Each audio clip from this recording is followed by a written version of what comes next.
आज 23 अक्टूबर है और सर्दियों की आमद है। हम अपने ग्रीन वर्ल्ड में अब सर्दियों के हिसाब से सब्ज़ियां काश्त करेंगे इंशाल्लाह, और जो सर्दियों के ख़ास पौधे होते हैं वो लगाएंगे। लेकिन उसके लिए ज़रूरी है कि हम अपनी जो सॉइल है गमलों में लगाने के लिए वो तैयार करें। इसके लिए हमने क्या किया है कि जो वाइट बैंगन के पौधे लगे हुए थे कुछ, ये हमने अब हटाए हैं। कुछ लगे भी हुए हैं मगर जो पौधे सूख रहे थे वो हमने ये हटा दिए हैं। और काफ़ी हमने आज फैलाव किया हुआ है ग्रीन वर्ल्ड का, और इसे इकट्ठी ही अब हम सफाई भी करेंगे ये मिट्टी तैयार करने के बाद। तो मिट्टी तैयारी के लिए सबसे पहले जो मैंने भी आपको बताया कि जितने भी पॉट्स खाली हैं, जितने भी पॉट्स ऐसे हैं कि जिनमें पौधे नहीं लगे हुए, चाहे वो टोकरियाँ हैं, गमले हैं, जो भी हैं, हम सबको खाली करके उसकी मिट्टी को हम यहाँ इकट्ठा करेंगे और उसके बाद इसमें खाद डाल के इसे तैयार करेंगे। तो चलिए पहले हम इन्हें अच्छी तरह से मिक्स कर लें। हम गोडी तो करते हैं लेकिन मुज़ाहिरी बात है गोडी जो है वो तो बालाई हिस्से से ही होती है, अंदर से तो गोडी नहीं हो सकती। उसके लिए ज़रूरी है कि मिट्टी नरम हो। मिट्टी नरम रखने के लिए पहले जो वीडियोस हमने बनाई हैं उसमें भी मैं आपको बताता रहा हूं कि उसके लिए क्या क्या ज़रूरी है। मिट्टी में एक तो रेत होनी चाहिए, भल मिट्टी अगर हो, जो नहरों और दरियाओं की सफाई, ख़ास तौर पे नहरों की सफाई के बाद, अब जैसे ये सर्दियों का मौसम आ रहा है तो इसमें अब ये नहरों की सफाइयाँ होंगी, उसमें से जो मिट्टी निकलेगी वो भल मिट्टी होती है और वो पौधों के लिए बहुत अच्छी मिट्टी होती है और उसमें पौधे बहुत अच्छे से ग्रो करते हैं, क्योंकि उसमें खाद भी काफ़ी शामिल होती है, रेत भी होती है, और वैसे भी वो मिट्टी जो है वो एक पानी से निकली हुई होती है, नहर से। नहर में हर तरह के जो न्यूट्रिएंट्स हैं वो मौजूद होते हैं और वो मिट्टी पौधों के लिए अलगरज ये कि बहुत अच्छी होती है।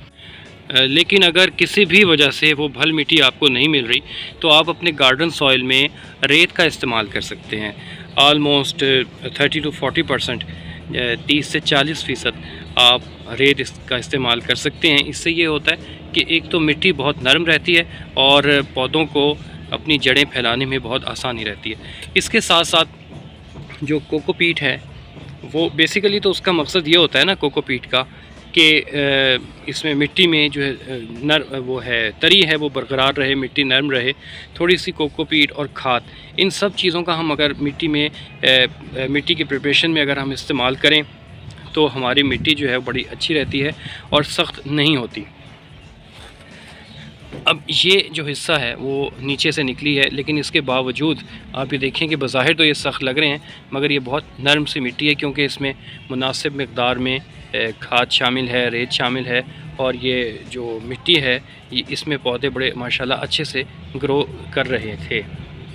सख्त मिट्टी की मिसाल हम इस तरह दे सकते हैं कि जैसे एक तो मैंने अभी दिखाई है जो हमने हमारे पॉट्स में से निकल रही है नरम मिट्टी है। एक हमारा जो काले गुलाब का पौधा जो सूख गया था उससे जब हमने अभी निकाला है हमने उसे गमले से, तो ये देखिए कि ये जो है मिट्टी उसकी है जो जब हम नर्सरी से लाए थे तो इस मिट्टी में वो लगा हुआ था। और ये देखें कि ये कितनी सख्त मिट्टी है और चिकनी मिट्टी है। इसे तोड़ने में और जो हमारी ये अपने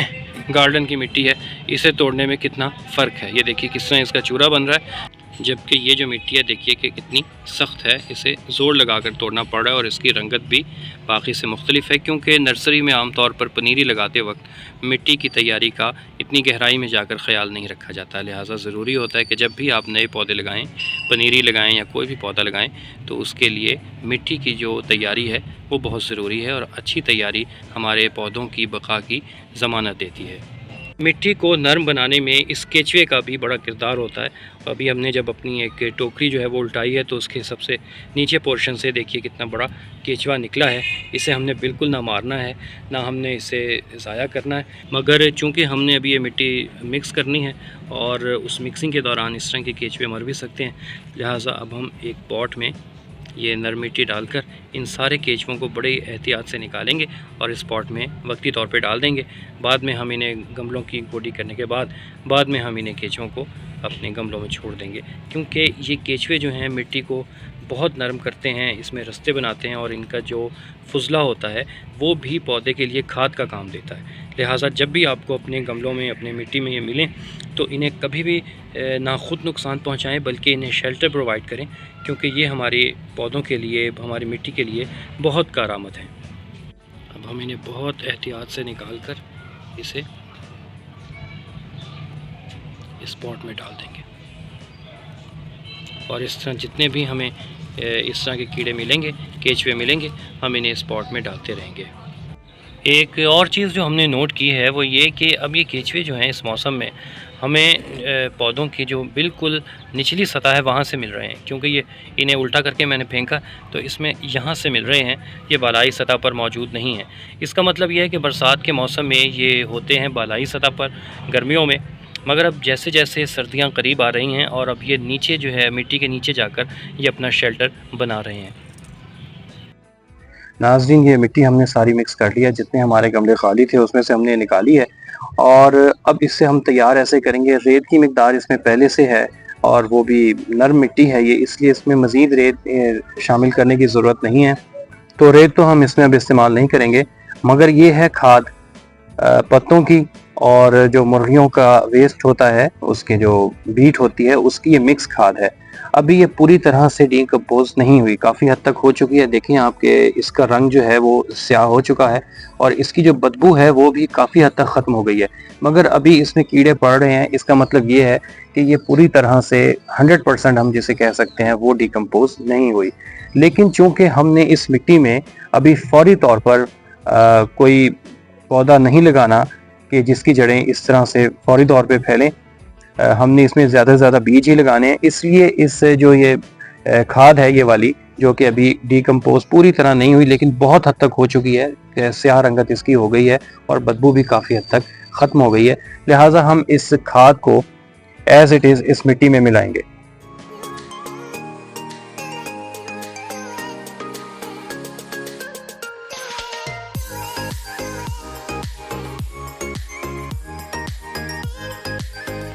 और अब हमने मिट्टी अच्छी तरह से मिक्स कर ली है इसमें।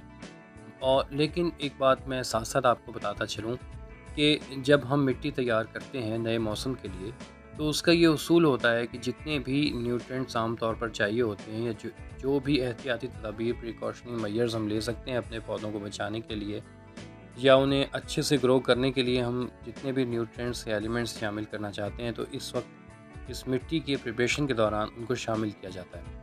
उनमें कौन कौन से अहम होते हैं, उनमें एक जैसे अंडों के छिलके का पाउडर है, या फिर बनाना पील फर्टिलाइज़र है, या केले के छिलकों का पाउडर है, या इस तरह से जो और जो सप्लीमेंट्स मिलते हैं मिट्टी में शामिल करने के लिए, या फिर जड़ों को फंगस से बचाने के लिए नीम खली का पाउडर है। ये सारी ऑर्गेनिक चीज़ें हैं जो मैं आपको बता रहा हूँ, वो भी इस मिट्टी में शामिल करनी चाहिए। मगर चूँकि वक्तन फ़वक्तन हम ये चीज़ें अपनी मिट्टी में शामिल करते रहे हैं और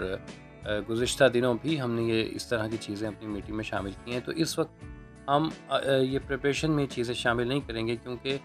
हम ये समझते हैं कि इस वक्त माशाल्लाह हमारी जो ये गार्डन सॉइल है ये इन चीज़ों में एनरिच है। और अभी जो हमने खाद शामिल की है इसमें किचन वेस्ट भी शामिल है, और किचन वेस्ट बहुत पावरफुल होता है, बहुत हेल्पफुल साबित होता है,